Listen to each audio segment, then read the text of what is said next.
So I'm a little late to this party, especially being a huge fan of the entire Avatar world, but I finally got my copies of issues 1 through 3 of The Legend of Korra, Ruins of an Empire. And oh, we're going to talk about this. Hi guys, my name is Maria Park and this is Approach to Nerd, and in this episode we are reviewing The Legend of Korra, comic book series by Dark Horse entitled Ruins of the Empire. I finally got the first 3 issues, so I'm going to review all 3. I am a huge fan of the Avatar world as a whole. I love Aang, I love Korra, I love Kyoshi, I love them all. I think the Avatar series in general was a very amazing concept. I'm excited that Netflix is doing a live action TV series because, let's be real, the M. Night Shyamalan one is we'll just treat it like Voldemort. We shall not speak of it. But yeah, the comic series are actually a continuation. Last year we had Turf Wars 1 through 3, which was okay. Ruins of an Empire actually does a better job of continuing the storylines that we left off in the previous, or the end of the series finale. So I really enjoyed this series, but I'm just going to kind of go through it and we can talk about what I thought was cool and what I didn't think at the end. So here we go.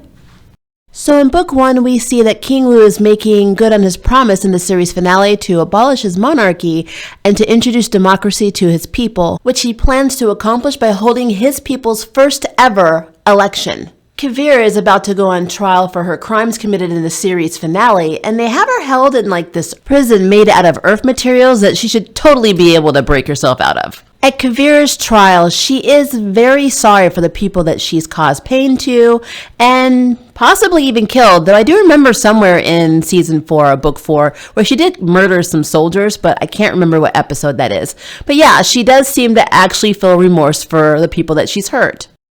Now, being that this is a redemption arc for Kuvira, I was really impressed that they did not begin with her automatically taking full responsibility for her actions, which we see when she pleads not guilty to all the charges against her, which thanks to a few flashbacks when Kuvira was younger, we see she's been doing since she was a child.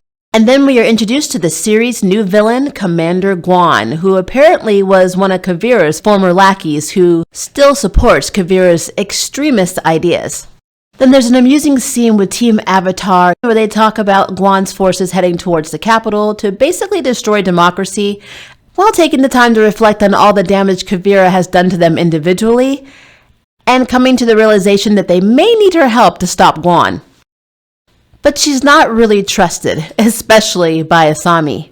And we also have a realistic look about change and how long it takes to make any progress, even with the best of intentions, which Commander Guan uses to his advantage and decides to run for the election himself, which leads Kuvira to suggest that they find their own candidate to oppose him, which Korra says it has to be Toph. And now the race is on to beat shady Commander Guan in book 2. So Korra and King Wu are going to find Toph, and Asami and the rest of Team Avatar are escorting Kuvira to Zafu. Guan uses Korra's absence to capture Team Avatar and Kuvira, which shocks even her, especially learning that he planned to brainwash Team Avatar and her to accomplish his plans. And as much as I like this book, this was one of the things that was the hardest for me to follow. Kuvira is a metal bender, and you have metal cuffs on her, and she's in a room surrounded by metal. Guan must have been drinking before he thought of this plan. We get another cool scene with Korra using the energy of the swamp to track Toph's location, where thankfully they're able to convince Toph to make a run for governor against Commander Guan. Having escaped Guan's compound, Kuvira calls her former foster mother Sue for help, who was easier to convince that Guan actually kidnapped Team Avatar than Korra, who basically just starts attacking her. Until Toph, who is also a truth seer, tells Korra Kuvira isn't lying.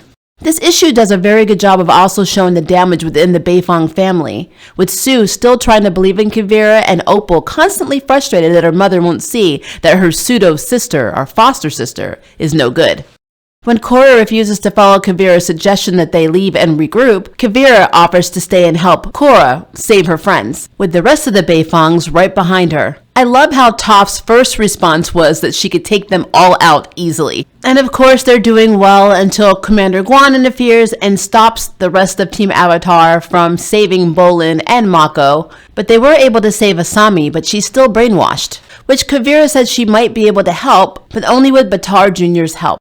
The issue ends with the now kidnapped King Wu being brainwashed to further help Guan's evil plans. So now with Asami brainwashed, Mako and Bolin thinking they serve Commander Guan, and now King Wu being brainwashed, things aren't looking good for our final issue in the series. There's also a very awkward encounter with Baatar Jr. where he's still upset that he loved her and she tried to kill him, and that Kuvira is still making excuses for her actions and not taking responsibility. To make matters worse, a now fully brainwashed King Wu has just upped the timeline for the elections for today, which prompts the Beifong children to ask why they can't just send in metal-bending specialists to take care of the problem, which would be awesome, but not very democratic. Next, we see just how effective Commander Guan's brainwashing techniques really are. We see Baatar Jr. and Kuvira working all day and through the night, and nothing is working on Asami. So Kuvira volunteers to be a test subject in order to have a baseline for the settings to unbrainwash Asami, which works, and Asami is freed from Guan's brain control hell. But before they can celebrate this news, they learn that Guan has taken the election via a landslide. And we see Kuvira flying off to probably meet with him. Asami thinks that Kuvira is going to betray them, but Korra doesn't think so since she helped her save Asami. Now with Guan, Kuvira asks him to brainwash her so she won't remember the people she's hurt. But it was all a ruse by Kuvira to try to brainwash Guan himself and his scientists. And with Kuvira in trouble, 3 generations of Beifongs arrived to take all the guards out. And Asami got a very electric scene where she got to take revenge on the scientists who brainwashed her. And then we see Kuvira, who basically decides not to kill Guan because it wouldn't make her feel better. And Asami and Korra are able to duplicate Baatar and Kuvira's experiment and unbrainwash King Wu, Mako, and Bolin, with King Wu deciding to let his people decide when they would like to hold elections and not force his will on them. And back at Kuvira's trial, she enters a new plea of guilty, showing that she has the capacity to show accountability, as well as being able to thank the only mother she has ever known, and who has ever really actually cared about her. So I was kind of happy when they released Kuvira into Sue's custody, like Baatar Jr., to try and heal all the wounds of their family. So there you go. That is a summary of all 3.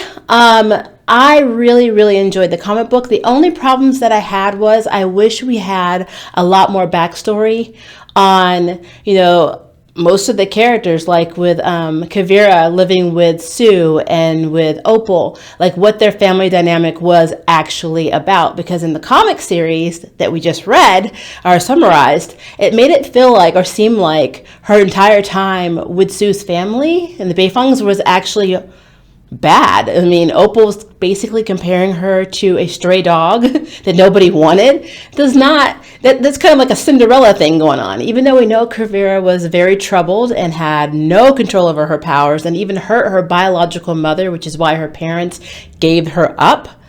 All of that's lost in translation when the flashbacks you have are basically how bad she perceived herself to be treated with Sue and the Beifongs. So I wish we just had a lot more, and I hate to say this, but exposition, because normally when we see a lot of exposition in a show or a book, we're like, oh my God, it's so redundant. But here I think it was needed. I think the book should have been longer.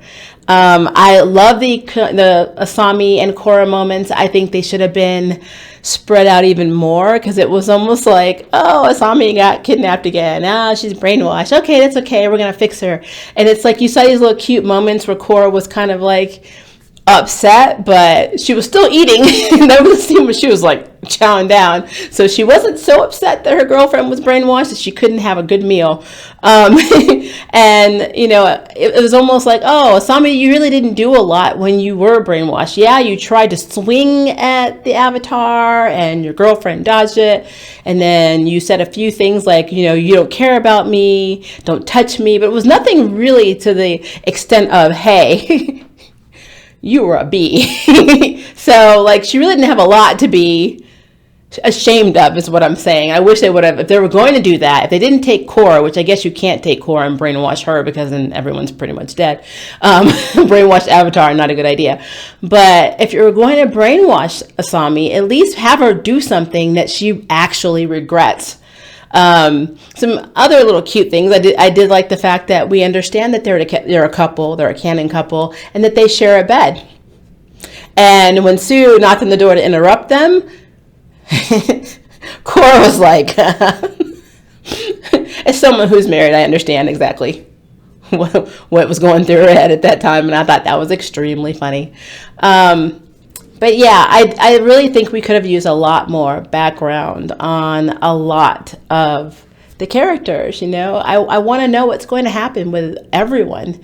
It's just good comic series. Still needs to have a lot more content in the books, but outside of that, it was a good book. They were a lot better than Turf Wars. Turf Wars was not bad. It just was not as good as this comic series. So I'm hoping we get another one. I don't know. I haven't seen any news about getting a continuation. I would love to have a third series. I would love to have another animated series. That would be awesome, because I think there's a lot more they can do in Korra's universe outside of Republic City.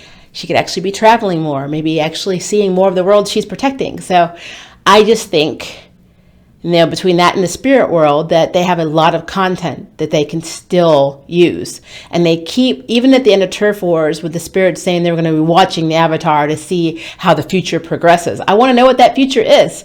So I want more. That's it. So I guess the book did its job. It has me wanting more. And yeah, I liked it. But what do you guys think? Leave me a comment below and let me know. And if you'd like to sign up for jury duty, hit the subscribe button. If you'd like to know who's next on the Nerd Bell, hit the notification bell. Until next time, I can't wait for you to approach the nerd. Bye, guys. Thank you for watching my video. I really appreciate it. But hey, the party doesn't have to stop now. Click on one of these videos and keep it going.